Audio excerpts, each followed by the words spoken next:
आज के वीडियो में हम लोग आज का प्रॉब्लम ऑफ 30 सॉल्व करने वाले हैं, जो कि क्वेश्चन नंबर 2016 है। Maximum difference between increasing elements.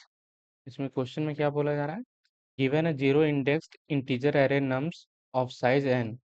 ये एक इंटीजर एरे है जिसका साइज n है। Find the maximum difference between nums i and nums j। दो नंबर के बीच का डिफरेंस निकालना है, एंड सच दैट कि जो आई और जे का मतलब इंडेक्स है वो कहाँ से कहाँ तक होना चाहिए, 0 से n तक होना चाहिए। And nums i must be less than nums j, कि नम्स जो नेक्स्ट एलिमेंट है वो बड़ा होना चाहिए। Return the maximum difference if no such I exist, then return -1। इसमें बोला क्या जा रहा है कि हमारे पास एक एरे में नंबर होगा। ठीक है, नंबर जैसे कि एग्जांपल में यहाँ क्या है, 7154, 7 फिर 1 5 एंड देन 4, 7154 है। इसमें क्या करना है हम लोग को, दो ऐसा इंडेक्स को सेलेक्ट करना है कि जिसका जिसका हम लोग को डिफरेंस मैक्सिमम मिले। ठीक है, और इसमें क्या बोला गया है कि आई है वो 0 से स्टार्ट हो सकता है, 0 से स्टार्ट होगा। ठीक है, और जो जे है मेरा वो एन तक जाएगा। ठीक है, एंड देन क्या बोला जा रहा है, नेक्स्ट कंडीशन एक और क्या है कि जो ए आर आर ऑफ आई रहेगा मेरा, वो आगे वाला एलिमेंट से छोटा रहना चाहिए। ए आर आर ऑफ जे मेरा बड़ा होना चाहिए। देखा जाए तो काफ़ी ज़्यादा सिंपल प्रॉब्लम है। कि हम लोग एक लूप लिखेंगे जो आउटर लूप चलेगा मेरा 0 से लेके यहाँ n-2 तक। एंड एक अगला लूप चलेगा i+1 से। और सिंपली जब एक इफ कंडीशन हम लोग लिख लेंगे कि जब ए आर आर ऑफ जे वाला एलिमेंट अगर वो बड़ा रहा ए आर आर ऑफ आई से, तो उस टाइम पे हम लोग मैक्सिमम स्टोर कर लेंगे। सिंपली क्या बोलना चाह रहे हैं कि हम लोग एक लूप लिखेंगे, पहले एक वेरिएबल बना लेंगे आंसर। ठीक है, इसमें मिनिमम वैल्यू अभी पुट कर देंगे, यहाँ पे मिनिमम वैल्यू पुट कर देंगे। एंड देन क्या करेंगे, एक फोर लूप लिखेंगे। फोर लूप कहाँ से स्टार्ट होगा, आई इक्वल्स टू 0 से स्टार्ट होगा और n-1 तक जाएगा। ठीक है, और आई प्लस प्लस होते रहेगा। और एक दूसरा लूप चलेगा जो जे होगा, वो कहाँ से स्टार्ट होगा, i+1, क्योंकि जिस आई को हम लोग सेलेक्ट कर रहे हैं उसका आगे का एलिमेंट से हमको स्टार्ट करना है। और ये कहाँ तक जाएगा, एन तक जाएगा। और ये भी जे प्लस प्लस होते जाएगा।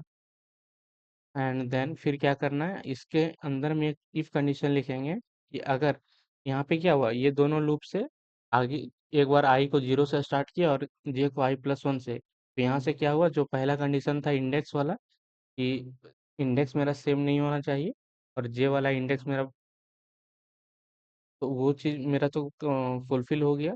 अब सेकंड क्या, एलिमेंट को चेक करना है, तो यहाँ पे क्या कर देंगे कि अगर ए आर आर ऑफ जे वाला जो एलिमेंट है, अगर वो ए आर आर ऑफ आई से अगर बड़ा होता है, तो उस केस में क्या करो, आंसर में मैक्सिमम वैल्यू स्टोर कर लो, कि जो पुराना आंसर है उसको। एंड यहाँ पे जो एक डिफरेंस निकाल लो, nums of j minus nums of i, यहाँ पे डिफरेंस निकाल लेंगे। बस सिंपली यहाँ पे फिर लूप मेरा बंद हुआ। एंड देन क्या करेंगे, लास्ट में क्या बोला जा रहा है, अगर आंसर मिलता है तो आंसर रिटर्न करो, और अगर ऐसा कुछ पेयर एग्जिस्ट नहीं करता है, तो सिंपली -1 रिटर्न कर दो। तो हम लोग यहाँ पे रिटर्न कर देंगे, return return answer equals to, अगर इंट मिन रहा तो क्या करेंगे, उस केस में हम लोग सिंपल -1 रिटर्न कर देंगे, नहीं तो क्या करेंगे, जो आंसर में वही वैल्यू को हम लोग रिटर्न कर देंगे यहाँ पे। ठीक है, बस सिंपल सा, काफ़ी ज़्यादा सिंपल कि है क्वेश्चन ये, कि जो भी नंबर रहेगा हमारे पास उसको क्या करेंगे, आई मेरा यहाँ से स्टार्ट करेंगे और जे मेरा उसका नेक्स्ट आगे से स्टार्ट करेंगे। एंड देन क्या करेंगे, ये तो इंडेक्स को मैनेज करने के लिए हो गया, क्योंकि जो मेरा इंडेक्स है वो जे वाला इंडेक्स मेरा बड़ा होना चाहिए। ठीक है, तो जे मेरा इंडेक्स यहाँ से बड़ा रहेगा। एंड देन क्या बोला जा रहा है कि जो जे पे एलिमेंट है वो आई से बड़ा होना चाहिए, तो इसलिए हम लोग इंटरनल में एक लूप कंडीशन लिख लिए कि अगर ए आर आर ऑफ जे पे एलिमेंट अगर ए आर आर ऑफ आई से बड़ा है, तो उस केस में हम लोग का जो आंसर है उसको अपडेट कर दो।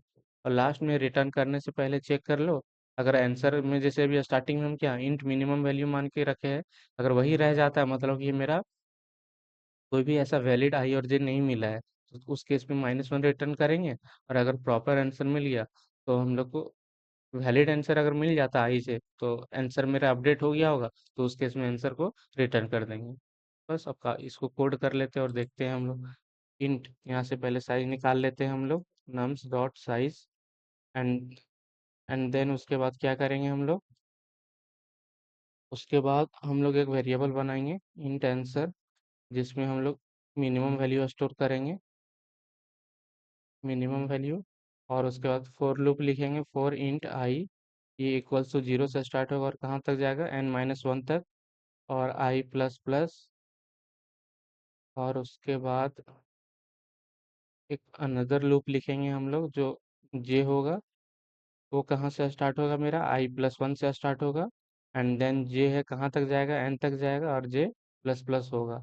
अब यहाँ पे कंडीशन क्या लिखना है कि इफ़, अगर ARR ऑफ जे मेरा, ARR ऑफ, ARR नहीं है यहाँ पे, नम्स है, कि अगर वो नम्स मेरा, नम्स जे पे जो वैल्यू है, अगर वो नम्स आई से बड़ा हुआ, तो उस केस में क्या करना है हम लोग को, आंसर को अपडेट करना है कि answer, answer equals to max of answer comma, क्या रहेगा, nums J minus nums I, वो दोनों बीच का वेरिएबल, मतलब डिफरेंस निकाल लेंगे और अपडेट कर देंगे। बस यहाँ से ये हो गया। देन यहाँ पे रिटर्न करने टाइम में क्या कर लेंगे, चेक कर लेंगे वही कि इन, अगर इंट मीन के बराबर ही रह गया, मतलब वैलिड आई जे हमको मिला नहीं है, तो उस केस में -1 रिटर्न कर देना है। और नहीं तो आंसर को रिटर्न करना है सिंपली। अब इसको हम लोग रन करके देखते हैं टेस्ट केस के लिए। यह रन कर गया, ठीक है। अब इसको हम लोग सबमिट कर देते हैं। तो सबमिट करने पे हम लोग का कोड चल जाना चाहिए, हाँ कोड चल गया। सिंपली काफ़ी इजी क्वेश्चन था, ज़्यादा कुछ इसमें टफ था नहीं, कि मैक्सिमम डिफरेंस निकालना था दो एलिमेंट्स के बीच में, जो आई जे रखना था, तो जे उसमें से हमको बड़ा इंडेक्स रखना था।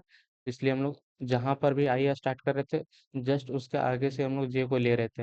एंड देन एक और कंडीशन था कि जो जे पे एलिमेंट है वो आई वाले एलिमेंट से बड़ा होना चाहिए, तभी वो वैलिड होगा।